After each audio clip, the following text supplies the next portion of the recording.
अच्छा, सोचिए, क्या एक स्मार्टफोन के अंदर 24,000 आरपीएम पर घूमने वाला एक असली पंखा हो सकता है? और क्या उसमें 7,000 mAh की मतलब बहुत ही बड़ी बैटरी समा सकती है? जी हाँ, ये सच है। आज हम बात कर रहे हैं रेड मैजिक 11 एयर की। ये कोई आम फोन नहीं है, बल्कि गेमर्स के लिए बनाया गया एक असली बीस्ट है।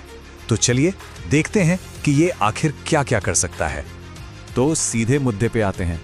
ये जो नंबर दिख रहा है ना स्क्रीन पर 35 लाख, ये इस फोन का AnTuTu बेंचमार्क स्कोर है। इसे आप बस परफॉर्मेंस का एक पैमाना समझ लीजिए। और ये नंबर चीख कर बता रहा है कि ये फोन कितना ज्यादा पावरफुल है। और मजे की बात तो ये है कि ये तो बस शुरुआत है। अब सवाल ये है कि वो 35 लाख का स्कोर आता कहां से है? वेल, उसका एक बड़ा राज है ये नंबर 24,000 आरपीएम। नहीं, ये किसी हाइपर कार के इंजन की स्पीड नहीं है, बल्कि इस फोन के अंदर जो एक्टिव कूलिंग फैन लगा है ये उसकी स्पीड है। मतलब एक फोन में पंखा, ये एक ऐसी चीज है जो मोबाइल डिवाइस में तो लगभग कभी देखने को नहीं मिलती।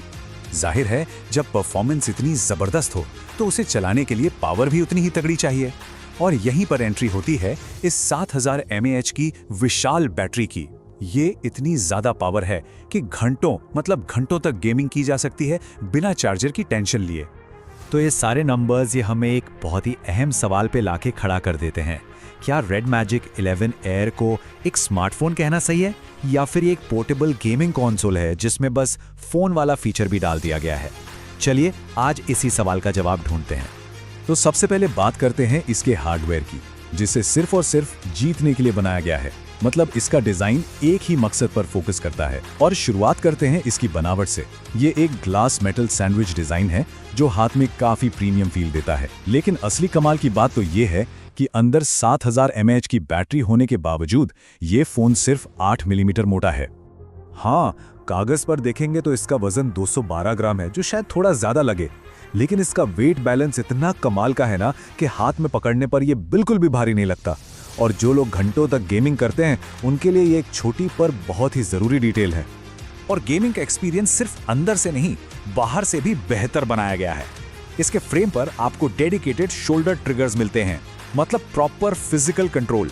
गर्म हवा बाहर निकालने के लिए वेंट्स दिए गए हैं। एक मैजिक की है जिसे दबाते ही सीधे गेमिंग मोड ऑन हो जाता है। और हाँ, एक आईआर ब्लास्टर भी है।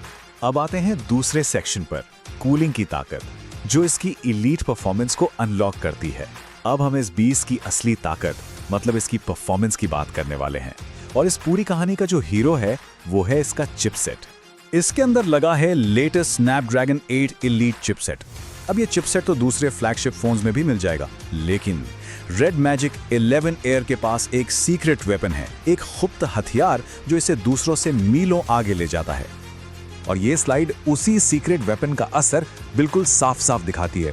देखिए, एक तरफ वो फोन है जिनमें यही चिपसेट है और उनका स्कोर करीब 31 लाख आता है, लेकिन रेड मैजिक अपने उस एक्टिव कूलिंग फैन की वजह से लगातार 35 लाख का स्कोर बनाए रखता है। ये है असली गेम चेंजर, सस्टेन्ड परफॉर्मेंस, जो गेमिंग में सबसे ज्यादा जरूरी होती है।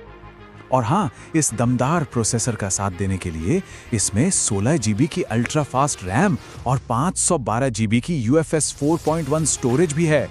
मतलब गेम्स और एप्स तो सचमुच पलक झपकते ही लोड हो जाएंगे। स्पीड के मामले में यहाँ कोई भी कैसा भी समझौता नहीं है। चलिए अब आते हैं तीसरे सेक्शन पर, अनुभव बनाम समझौता। क्योंकि जब फोकस इतना ज्यादा एक चीज पर हो तो कुछ ट्रेड ऑफ्स तो करने ही पड़ते हैं। और इसकी शुरुआत करते हैं फोन की शायद सबसे खूबसूरत चीज से, इसकी डिस्प्ले से। तो ये है 6.85 इंच की एक बड़ी सी 1.5 के एमोलेड डिस्प्ले, वो भी 144 हर्ट्ज रिफ्रेश रेट के साथ। लेकिन इसकी सबसे खास बात, इस पर कोई नॉच, कोई पंच होल, कुछ भी नहीं है, बिल्कुल क्लीन। ये कमाल हुआ है अंडर डिस्प्ले कैमरा टेक्नोलॉजी की वजह से, जो इसे करीब 96% का स्क्रीन टू बॉडी रेशियो देती है। गेमिंग के लिए इससे ज्यादा इमर्सिव एक्सपीरियंस और क्या हो सकता है। लेकिन जैसा कि कहते हैं ना, हर चीज की एक कीमत होती है। ये जो बेदाग फुल स्क्रीन एक्सपीरियंस है, ये अपने साथ एक बहुत बड़ा समझौता लेकर आता है, और वो है सेल्फी कैमरे की क्वालिटी। तो ये समझौता आखिर कितना बड़ा है? वेल, सोर्स मटेरियल की ये एक लाइन ही सब कुछ बता देती है। लिखा है, फोटोज बहुत ही प्रोसेस्ड और पेंटिंग जैसी लगती हैं, डिटेल्स बिल्कुल गायब हैं, साफ शब्दों में कहें तो सेल्फी कैमरा इस फोन की सबसे कमजोर कड़ी है। और समझौते सिर्फ यहीं खत्म नहीं होते।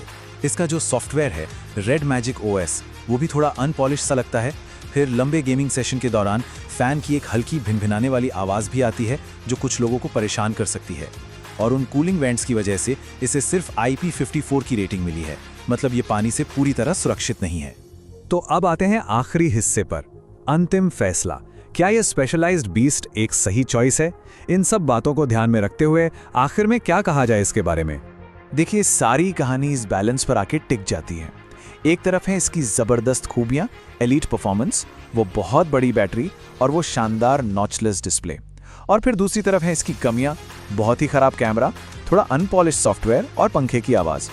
तो एक बात तो बिल्कुल साफ है, ये फ़ोन सिर्फ एक ही काम के लिए बना है, गेमिंग। और ये सब कुछ मिलता है करीब 55,000 रुपए की कीमत पर। ये इसकी चीनी कीमत का कन्वर्जन है। अब इस कीमत पर ये उन लोगों के लिए एक बहुत ही खास डील बन जाता है जिन्हें पता है कि वो क्या खरीद रहे हैं और उन्हें क्या चाहिए। तो फाइनल निष्कर्ष यही